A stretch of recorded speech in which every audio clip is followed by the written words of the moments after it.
धिटाच्या हृदयाला दरारून घाम फुटावा अशी ती एक भयानक रात्र होती।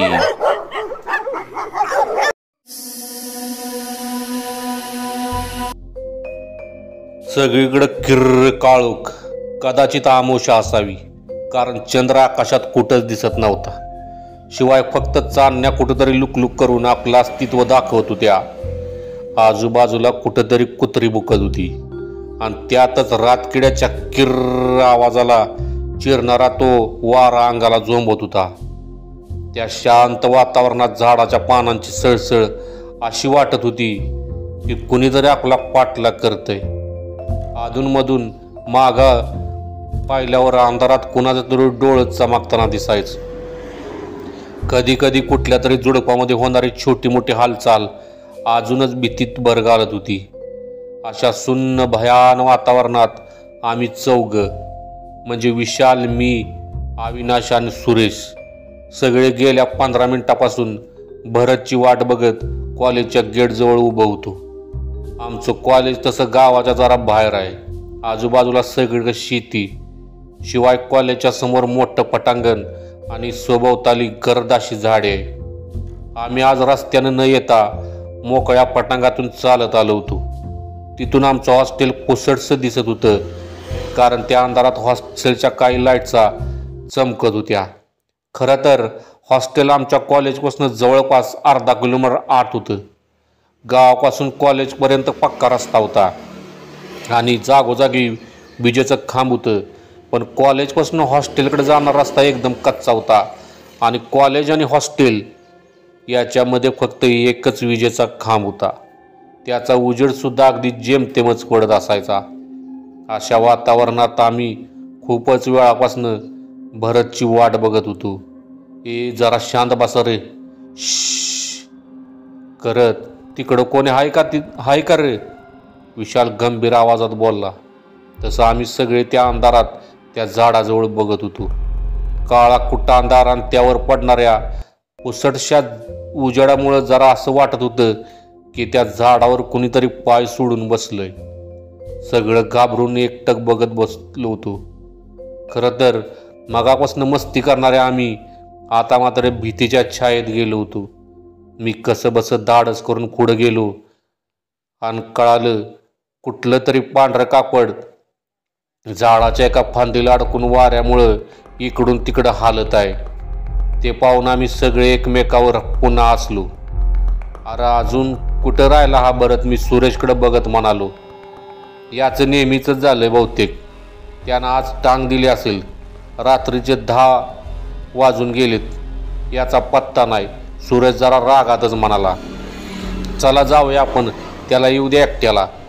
आज गेल्या 8 दिवसापासून आम्ही सगळे ग्रुप स्टडीसाठी हॉस्टेलवर आमच्या बाकीच्या वर्गमित्रांकडे जात होतो। आता हे सगळे भरतला सोडून जायच्या गोष्टी करत होते आणि मला भरतची काळजी राहून लागली। मनात भीतीनं घर करत होतं। भरत हा आमच्या पांडवातला एक मित्र। रात्री अगदी वॉशरूमला जाताना सुद्धा दोघांना सोबत घेऊन जायचा। तो इतका मित्र असण्याचं कारण सुद्धा तसंच होतं। भरतला लहानपणापासून आपल्या आजूबाजूला असणाऱ्या निगेटिव्ह गोष्टीची जाणीव व्हायची, त्यामुळं तो शक्यतो अनोळखी ठिकाणी जायचं टाळायचा। एकदा तर आमच्या कॉलेजची 1 दिवसाची सहल जवळच्या अभयारण्यात गेली होती, तर तिथं गेल्यावर भरत एका झाडाखाली बसून एकटक आकाशाकडे बोट दाखवत शून्यात हरवून शांत बसला होता। त्यावेळेस आम्ही सगळे त्याच्याकडे गोष्टीकडे दुर्लक्ष केलं होतं, पण त्याचा खरा अनुभव आम्हाला तेव्हाच आला जेव्हा गेल्या वर्षी आमच्या ग्रुपमधल्या सुरेशचे वडील अचानक हृदयविकाराच्या झटक्याने सर्वांना सोडून गेले होते। सुरेश आमचा जीवाभावाचा मित्र असल्यामुळे त्याच्यावर आलेलं संकट हे आमच्यासाठी सुद्धा तितकंच दुःखद होतं। सुरेशच्या वडिलांची मृत्यूची बातमी ऐकून आम्ही सगळे गडबडीचं त्याच्या घरी पोचलो होतो। तिथे गेल्यावर आम्ही पाहिलं सगळीकडे रडारड चालू आहे। सुरेश आणि त्याच्या आईची रडूरड अक्षरशः दात खिळी बसली होती। कसं बसं आम्ही त्या दोघांनाही सावरत होतो। दारात व घरात गावातली लोक जमा झाली होती। या सर्वांच्या मध्ये आम्ही सुरेशला धीर देण्याचा प्रयत्न करत होतो, पण सुरेश मात्र टाळूकडून रडत होता. तिथली परिस्थिती खूप हृदयद्रावक होती. सुरेशची मोठी बहीण पुण्याला असल्यामुळे ती येईपर्यंत त्याच्या वडिलांचं पार्थिव शरीर घरातच ठेवलं होतं. जवळपास संध्याकाळी 7च्या सुमारास सुरेशची बहीण आली आणि येतानाच तिनं सुद्धा मोठा हंबरडा फोडला. आता जास्त वेळ ते पार्थिव तिथं न ठेवता सगळे तिरडी घेऊन स्मशानभूमीकडे जाऊ लागले. स्मशानभूमी गावापासून थोडी लांब नदीकाठी होती. स्मशानभूमीत सगळीकडे नीरव शांतता पसरली होती. आज खऱ्या अर्थाने तिचं वास्तव काळात होत होतं. सगळीकडे हळूहळू अंधार पसरायला सुरुवात झाली होती. आमच्याशिवाय आसपास कोणी दिसत नव्हतं. सगळे विधी आटपायला जवळपास अर्धा तास लागला. सुरेशचे शेवटचं आपल्या वडिलांच्या पाया पडून त्याच्या चितेला भडागणी दिला. त्याच्या उजेडात सगळ्यांचे फक्त चेहरे दिसत होते, पण मगापासून भरत मला कुठंच दिसत नव्हता. आता सगळे परतून घरी यायला निघाले. आम्ही सुरेशला सांभाळत घराच्या दिशेने येत होतो. थोडं पुढं आल्यावर मी मागं वळून पाहिलं तर स्मशानात सुरेशच्या वडिलांचं पार्थिव जळत होतं आणि त्याच्या निकाऱ्या आजूबाजूच्या अंधारात थोडा उजेड टाकत होतं. असं वाटत होतं की कुणीतरी त्या अंधारात उभं आहे. आणि भीतीपोटी मी पटकन पुढं पाहिलं आणि सगळ्यांसोबत पुन्हा घराच्या दिशेने निघालो. यात मात्र एक गोष्ट आम्हाला खटकत होती, ती म्हणजे आमच्या ग्रुपमधली भरत नेहमी कुठेतरी गायब व्हायचा आणि गर्दीत तर कधी त्याच्या घराच्या मागील बाजूस कोणासोबत एकटाच बडबड करत बसायचा. नेहमी घाबराघुबरा असायचा. खरं तर त्याच्या या वागण्याचा आम्हाला रागच आला होता, पण तिथली परिस्थिती पाहून आम्ही सर्व गप्प होतो. अंत्यविधीचा कार्यक्रम झाल्यावर स्मशानभूमीतून परत येताना एका कोपऱ्यात मला भरत नजरेस पडला. सकाळपासून मी भरतला जास्तीत जास्त 2-3 वेळा पाहिलं असेल. न राहून मी त्याला ओरडत विचारलं, भरत तू जरा मूर्ख आहेस का रे? इकडं आम्ही सगळे सुरेशला धीर देण्याचा प्रयत्न करत होतो आणि तू मध्येच कुठं गायब झालास? सगळेजण त्याच्याकडे रागाने बघत होते, मात्र तो अजूनसुद्धा भीतीच्या छायेत वावरत होता. सुरेशला घरी सोडून मग बघू याच्याकडं, विशाल हळू आवाजात दम देत म्हणाला. सुरेशला घरी सोडून जवळपास रात्री 9च्या सुमारास आम्ही सगळे घरी परतत होतो. वाटेत अडवून आम्ही सगळे भरतला विचारू लागलो, काय रे, काय झालं होतं तुला? सकाळपासून सुरेशला जेव्हा आपल्या मदतीची गरज होती तेव्हा तू कुठं गायब व्हायचास? भरत मात्र एकटक त्या स्मशानाच्या रस्त्याकडे बघत घाबरत दचकत चालत होता. खरं तर त्याच्या तोंडातून एक शब्दसुद्धा फुटत नव्हता. तरी पण धाडस करून तो आम्हाला सांगू लागला, जेव्हा तुम्ही सगळे त्या पार्थिवजवळ जात होता तेव्हा मी दूर उभा राहून त्याच्याकडे एकटक पाहत होतो. तेव्हा अचानक त्याचे डोळे उघडले आणि ते मला जवळ बोलवू लागलं. असं मला वाटत होतं. मी भीतीने डोळे घट्ट मिटून घेतले आणि अचानक माझ्यासमोर सुरेशचे वडील उभे होते. ते म्हणत होते की आजपर्यंत मी सुरेशला काही कमी पडू दिलं नाही, पण आज मला नाईलाजास्तव सगळ्यांना सोडून जावं लागत आहे. तुम्ही त्याला लागेल ती मदत करा. त्याच्या कॉलेजची शेवटच्या वर्षाची 4,000 फी भरायची बाकी आहे, तर तुम्ही त्याला यावेळेस मदत करा. एवढं सांगून भरत शांत झाला आणि इकडे आम्ही मनातून थोडं घाबरलो होतो. अविनाश बोलला, अरे भरत तुला काहीतरी भास झाला असेल. यावर भरत पुन्हा बोलला, नाही अविनाश, ते खरं होतं. म्हणून तर मी सकाळपासून त्या प्रेताजवळ जास्त येत नव्हतो. मी म्हणालो, आता याचा जास्त विचार करू नकोस. काय खरं आणि काय खोटं ते उद्या कॉलेजमध्ये गेल्यावर पाटील सरांना विचारू. दुसऱ्या दिवशी आम्ही सगळे पाटील सरांना जाऊन भेटलो आणि अविनाशने विचारलं, काय हो सर, सुरेशचं काय फी राहिले आहे का? त्यानंतर सरांनी आम्हाला जे सांगितलं ते ऐकून आमची तर भीतीने गाळणच उडाली. सर म्हणाले, हो पोरांनो, त्याची 4,000 फी बाकी आहे. जे झालं ते फार वाईट झालं. आता आपल्याला सर्वांनाच त्याची फी भरण्यासाठी मदत करावी लागेल. एवढं बोलून सर दुसऱ्या क्लासवर निघून गेले. आता आम्हाला खात्री पटली होती की भरत सांगत होता ते सगळं खरं होतं. कॉलेज झाल्यावर आम्ही सगळे कॅन्टीनमध्ये बसलो आणि काल झालेल्या गोष्टीवर चर्चा करत होतो. तेव्हा भरतने त्याच्यासोबत घडलेली अजून एक घटना आम्हाला सांगितली. 2 वर्षापूर्वी गणेशोत्सवामध्ये सजीव देखावा पाहण्यासाठी तो आणि त्याच्या घरातले काही मित्र रात्री उशिरापर्यंत बाजूच्या गावात गेले होते. घरी यायला त्यांना रात्रीचे जवळपास 2 वाजले असतील. सगळ्यांचा निरोप घेऊन भरत एकटा त्याच्या घराकडे येत होता. घराच्या थोड्या अलीकडं एखाद्या पडक्या जागेत अंधारात त्याला एक व्यक्ती उभी असलेली दिसली. प्रथम त्याला असं वाटलं की कुणीतरी लघुशंकेसाठी उभा असेल, म्हणून त्याकडे दुर्लक्ष करून तो पुढे चालू लागला. अचानक त्याला वाटलं की त्याच्या मागून कुणीतरी चालत येतंय. म्हणून त्यानं मागे वळून पाहिलं तर तीच व्यक्ती 1-2 फूट हवेत तरंगत त्याच्याकडे एकटक पाहत येत होती.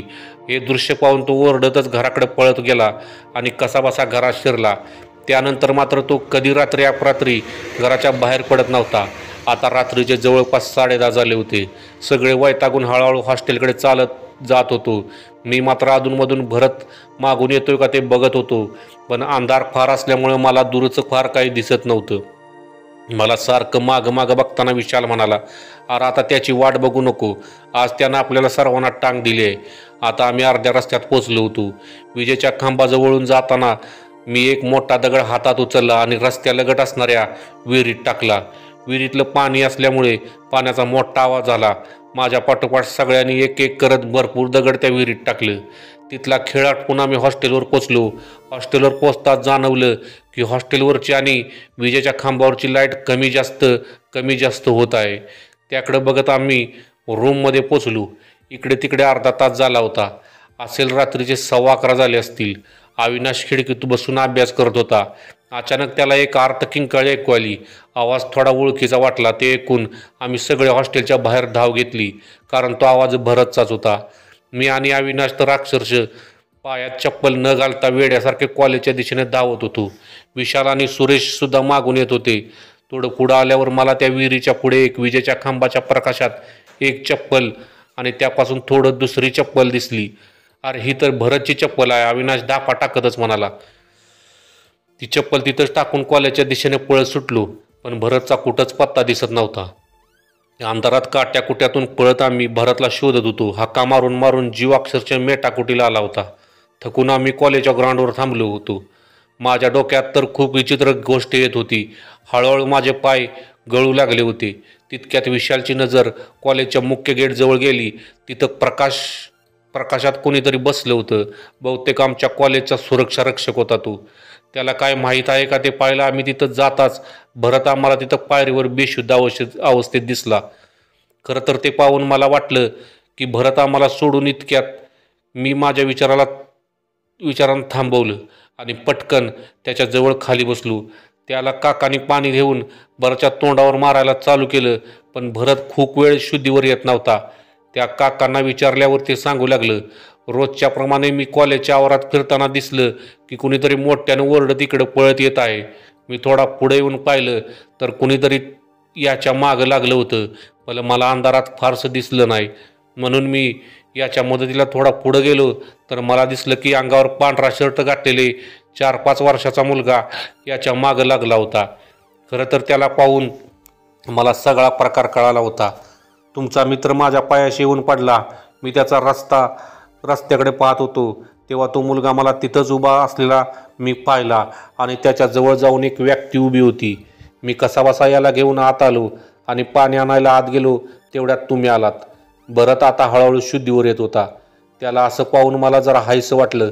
आम्हाला पाहून तो भीतीनं रडू लागला आणि सारखा आमच्या मागे असणाऱ्या रस्त्याकडे बोट दाखवू लागला. मी तिकडं पाहिलं पण मला तिकडं काहीच दिसलं नाही. आता भरत हळूहळू सावरत होता आणि पाणी पित उठून बसला. त्याला शांत करून आम्ही त्याला विचारू लागलो, हे बघ भरत, घाबरू नको, आम्ही आहोत ना. आता तू जरा शांत हो आणि सांग काय झालं होतं तुला आणि का असा ओरडत पळत आलास आणि तू एवढ्या लेट एकटा कसा काय आलास. तेव्हा भरतनं घाबरत सांगायला सुरुवात केली. खरं तर मी वेळेतच घरातून बाहेर पडलो होतो, पण वाटेत माझी चप्पल तुटली. कशी बशी ती नीट करून आपल्या नेहमीच्या जागी आलो, पण तिथं तुमच्यापैकी कुणीच नव्हतं. मला वाटलं तुम्ही अजून कुणीच आला नाही म्हणून मी अजून 5-10 मिनटं तुमची वाट बघितली. नंतर लक्षात आलं की कदाचित तुम्ही माझी वाट बघून हॉस्टेलवर गेला असाल, म्हणून मी हॉस्टेलच्या दिशेने येऊ लागलो. सगळीकडे अंधार पसरला होता. मी जवळपास अर्धा रस्ता पार केला होता. खरं तर मला खूप भीती वाटत होती म्हणून मी मोठ्यानं गाणी म्हणत येत होतो. थोडं पुढं आल्यावर मला विजेच्या खांबाजवळ म्हणजे त्या विहिरीच्या बाजूला कुणीतरी हिरव्या ड्रेसमध्ये उभं असलेलं दिसलं. त्याच्या कमरेवर पांढऱ्या रंगाचं बोचकं होतं. ती व्यक्ती उजेडापासून थोडी दूर उभी असल्यामुळं मला नीट दिसत नव्हती. मी 1-2 पावलं पुढं टाकून पाहिलं असता मला दिसलं की ती व्यक्ती म्हणजे हिरवी नऊवारी साडी घातलेली बाई होती. तिचं केस मोकळं सोडलेलं होतं. चेहरा नीटसा दिसत नव्हता. तिचं अंग पाण्याने भिजलेलं होतं. तिची उंची जरा साधारण वाटत होती. अंगावरून पाणी टपटप खाली पडत होतं आणि तिच्या कमरेवर ते बोचकं नसून एक 4-5 वर्षाचं बाळ असलेलं होतं. अंगात पांढरा शर्ट तेवढा त्या अंधारात स्पष्ट दिसत होता. समोरील दृश्य पाहून माझं तर हात पाय पार गळालं. असं वाटत होतं की माझं पाय कुठल्या तरी बर्फात अडकून पडले आहेत. मी खूप प्रयत्न करत होतो मागे सरकायचा, पण माझे पाय माझी साथ देत नव्हते. आता ती बाई तिच्या बाळाला घेऊन एक एक पाऊल पुढे टाकत होती. जेव्हा मी त्या खांबाच्या प्रकाशात आली तेव्हा तिचा चेहरा मला नजरेस पडला. चेहऱ्यावर जागोजागी जखमा दिसत होत्या. असं वाटत होतं की कुणीतरी तिच्या पूर्ण शरीराचे लचके तोडून टाकले आहेत. अचानक ती थांबली आणि तिच्या कमरेवर बसले ते बाळ खाली उतरलं. त्याचे दोन्ही पाय उलटे दिसत होतं. त्याचे हात अक्षरशः जमिनीला टेकले होते. त्याने एकटक माझ्याकडे पाहिलं आणि कर्णकर्कश किंचाळी फोडत त्याने माझ्याकडे धाव घेतली. तशी वीज चमकावी अशी एक जोराची कळ माझ्या छातीत आली. शरीर पूर्ण थंड पडलं होतं. हृदयाच्या ठोक्यांचा आवाज मला स्पष्टपणे येत होता. असं वाटत होतं कदाचित कोणत्याही क्षणी ते बाहेर येईल. मला काही सुचत नव्हतं आणि माझा पाय वितभर सुद्धा हलत नव्हता. मनात मोठ्याने देवाचा दावा सुरू केला. ओरडायचा प्रयत्न केला, पण तोंडातून एक शब्द सुद्धा फुटत नव्हता, कारण तोंडावर माझा ताबाच राहिला नव्हता. पण कुणाच ठाऊक काय चमत्कार झाला आणि अचानक माझे पाय मला मोकळे झाल्यासारखे वाटले. वेळ न घालवता मी ओरडतच तिथून पळत आलो. खरं तर मागे वळून पाहायची हिंमत होत नव्हती, पण पळता पळता मागे पाहिल्यावर मला दिसलं की तो मुलगा माझ्यापासून 8-10 फुटावर होता आणि त्याच्या मागे ती बाई माझ्याकडे रागाने बघत वाऱ्याच्या वेगाने धावत येत होती. त्याचं ओरडणं चालूच होतं. एका क्षणाला त्याने मला पकडलंच होतं, पण हाताला हिसका मारून मी कसं तरी त्याच्या तावडीतून सुटलो होतो. मला आता सुचत नव्हतं कुठं पळावं. अंधारात मी अनवाणी त्या रस्त्यावरनं धावत होतो. काटेरी झुडपातून पळताना हातातून अक्षरशः रक्त येत होतं आणि पायात चप्पल नसल्यामुळे टोकदार दगड टोचून पायाची चळण झाली होती.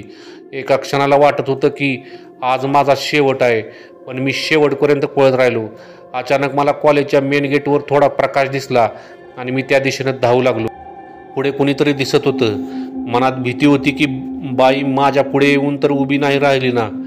उजेडात पाहिल्यावर कळालं की खाकी शर्ट आणि तशीच गडद रंगाची पॅन्ट घातलेला आमच्या कॉलेजचा सुरक्षा रक्षक आहे. तिथे येताच मी त्याला बिलगलो आणि तोल सांभाळत नसल्याने अंगावर पडलो. तोंडाकडून फेस येत होता.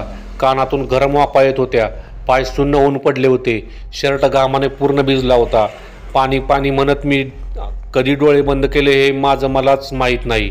हा सगळा प्रकार ऐकून आम्हाला तर भीतीने हुडहुडी भरली होती. आम्ही सगळे त्या काकांजवळ बसलो होतो.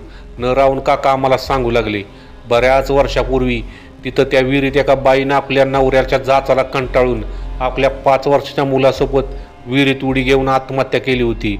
दुसऱ्या दिवशी एका शेतकऱ्याला शेताकडे जाताना असताना तिचे आणि त्या मुलाचे प्रेत पाण्यावर तरंगताना दिसले. त्यानंतर अजून एका व्यक्तीने तिथे आत्महत्या केली होती, पण त्यामागचं कारण अजून समजलं नाही. मी गेले 8 दिवस तुम्हाला इथून जाताना पाहतो आहे, पण तुम्ही सगळे मिळून जात होता, त्यामुळे भीतीत तसं काय कारण वाटलं नाही म्हणून मी तुम्हाला काही सांगितलं नव्हतं. पण आज ह्यो त्याच्या तावडीत एकटा सापडला होता म्हणून त्याने त्याच्यावर डाव टाकला, पण याचं दैव बलवत्तर म्हणून ह्यो वाचला. पोरांनो, तुम्ही आजची रात्र इथंच काढा आणि सकाळ झाली की जावा इथनं.